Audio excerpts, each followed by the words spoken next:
G'day guys, and welcome to a K.R.A.P, a kit in box review, bit of a reveal. And as K.R.A.P, we're supposed to be doing more K.R.A.Ps than we are. I'd like to be doing one K.R.A.P a day, but at the moment I'm been bound up with work and only getting one K.R.A.P in a month, and it's starting to get a little bit painful. But this is a request anyway from a guy in our club. Did a bit of a trade on this one. It's the old Dragon Israeli M50 Super Sherman, and it dates back probably to the 90s and 80s. And but it something that interests me. I do like these upgun Shermans used by the Israeli Defence Force. So this kit contains 682 parts, and I'll say most of the 682 parts will be the individual track links which is in them. So we'll open the box up and we'll have a look. So we've got a set of instructions and a painting guide. We've got 1, 2, 3, 4, 5 sprues, a little etch set, and some decals, which someone's used some of the decals out of it. The joys of second-hand kits. So what we'll do first, put this out of the way, and we will have a look at the instructions. The instructions are in their normal Dragon layout. The call out is for Gunsangyo Mr. Colour paints and K.R.A.P paint numbers. And as you can see, it's the standard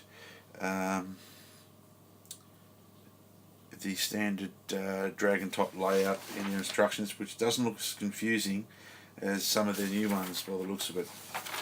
Out of all those parts numbers there, you can see there's some parts that we don't use in this kit. It's 1996 this kit was made, and so the instructions look clear and concise, easy to follow, but we'll know more of that when I start building it as part of the K.R.A.P. The colour layout. There's a couple of things now that have improved over the years with painting is with the colour layout, is that they're calling for paint mixes here for Gun's colours. Now I know there is specific colours I think you can get for this, as cyanide grey or something that you can use. So the mixing of colours is something I'm not very into. I think there's too much, especially if you run out, there's too much to try to get the paint back to the original colour. But a nice painting guide, and the kit that I'll be doing in the end is the unknown unit of the IDF in 1967, because that's the only one with the decals I've got left in the kit. The kit itself,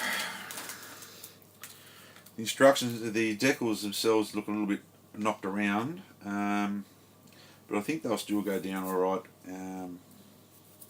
We'll find out, I suppose, once I get the kit to the painting stage. The little bit of etch there is for just one set of guards. This other little piece here is not used in the kit at all. It's called, you say, Nietsky, not used. Okay, so we'll go to the kit parts themselves.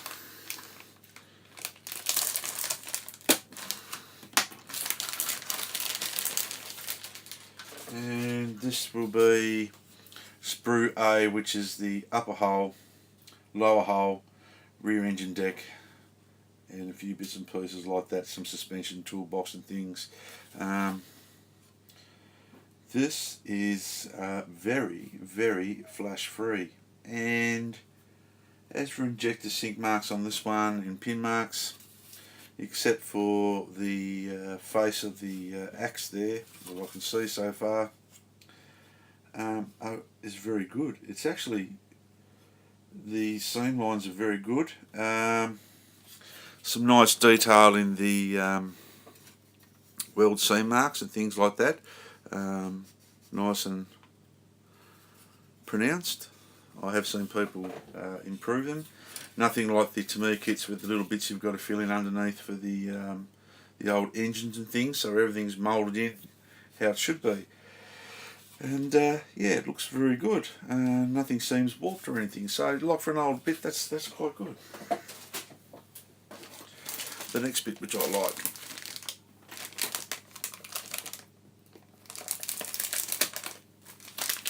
to have a look at is Sprue B, which is the I think this might be the Israeli parts here with the kind of the diesel engine and everything fitted into this one, and the modified turret, which has got some really, I don't know whether you can see or not, it's got some really nice sort of texture to it, like casting texture. The counterbalance on the back here, which was full of lead, there's some nice texture and bits and pieces, and yeah, it looks really good. So I'd say this part here, B Sprue, is all the Israeli modification for this particular vehicle. So it looks very good, nice sort of weld marks and things, and once again hardly any flash, and there is a little bit of flash on a couple of things, but really well moulded, so that's quite good. The transmission cover and everything's got that nice rough cast texture to it, so yeah, it looks pretty good so far for that one. So that's Sprue B. Right, we'll go on to the next one. It's a bag with a couple of sprues in here. Remember too, guys, if there's children in the house, dispose of your bags. They are not very good for if little kids get hold of them. So we've got Sprue F, which comes with a two-piece barrel. Of course, this is an old one, so this is the left and right barrel halves, so they're identical almost in sprues. So you've got some jerry cans, some spare track links, spare wheels, and once again everything's moulded really nice. I can't see anything to fault really. It's quite good. The barrel will be a bit of a challenge to clean up in a couple of areas because of the French type muzzle brake, but apart from that, very good. And some of these parts I don't think will be used in the kit anyway, according to the readout. Sprue A, we've got the big 50 cal, which has got a little bit of flash on it. The end of the barrel is not slide moulded, so it's not hollow, but it wouldn't take much just to zip that out. Some nice springs on the hatches. The vision ports are moulded solid, so they're not a clear part like some of the new ones are, but apart from that, it looks very good, very flash free. No sink marks as I've seen so far. If you want to pose it open, there's a couple of injector pin marks on the couple of the hatches, but that's little things you can fill in and work on with that. So yeah, for an old kit still, it's looking quite good. I'm happy with that. And we will go to another one, which is another bag here, which is full of more bits and pieces.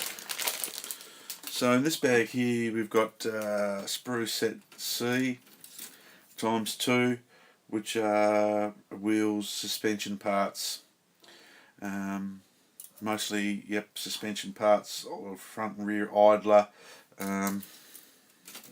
Front rear idle on this one, and suspension parts on all the C group. So C is everything to do with suspension. Everything looks nicely done. No injector pin marks anywhere except a couple of wheels which can be hidden. Not like some of the Tamiya. The Tamiya Abrams I was doing at the moment is quite yeah, got some really rough injector pin marks for a Tamiya kit in it, but this looks quite good, and everything should come out nicely, pop out with a wash on it. So yeah, very happy with that. It's going to be very different kit to build instead of the old drab Sherman. And here comes the tracks. Now these aren't magic tracks or anything like that. These are just the old Dragon the dreaded three-piece track. I don't even think they're three-piece track. I'm not too sure, but they've got these separate guide horns, injector pin marks on the inside of the track, but most of them look like they're uppers and not downers, so they might just clean off with a swipe of a. I know there's a couple of innies there and a couple of innies and a couple of uppies. Probably a little bit of clean up on the track work. I don't think it's the sort of thing that you'd be able to hide with weathering. But the guide horns look good. It's going to be a challenge. I've never done one of these before with these separate track links like this, so I'm thinking maybe assemble the lower hole first, and before I go too far is get these tracks on in sections. I don't think they're workable. There's no way of them being workable. They all need a bit of clean up. They've got a bit of flash around in a few of the areas, but that's a few cups of coffee and a few nights cleaning those up and just doing them in sections. I have read a few things where we can use slow setting cement and just build them into sections. So put a straight edge down and build your tracks so all your tracks are in straight lines. So that's the bit of a quick review on the M50 is Sherman. Impressive looking bit of kit. And we'll start the build part of the K.R.A.P soon. Just to see how it starts going together. I think by the looks of it, there's not going to be any sort of problem. And for this kit that you can now pick up for around $15 to $20 Australian, I think it's a lot of kit for $20. It's very nice. The texture and things on the hull and the transmission casing. It's got the correct type of deck for the Israeli diesel engine. So we'll see. It's got everything there. We'll just see if it goes together. As I said, it's got the one-piece barrel. The pros of the kit: cheap, nice, crisp, moulded for an old kit. The cons are the tracks, the two-piece barrel. But look, with careful work, you can get that. Set up nicely. A little bit of etch, which is a bonus. I think that the etch is for the exhaust. I'm not too sure. I have to have a look for the instructions. But and then the searchlight. There's no cover. I think there might be a cover for the searchlight. Yes, there is. The searchlight cover is in with the photo etch. Now, what I will try to do with this one, I just noticed what John Moore's done with one of his kits, is I might use like a bit of silver bare metal foil to put behind the reflector for the searchlight, so it comes up a little bit better. But yep, that's the K.R.A.P.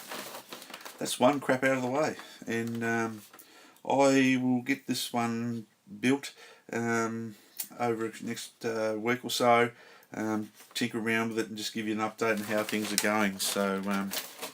So far it looks pretty good. So that's one K.R.A.P out of the way, and stay tuned for another K.R.A.P coming up. See you guys.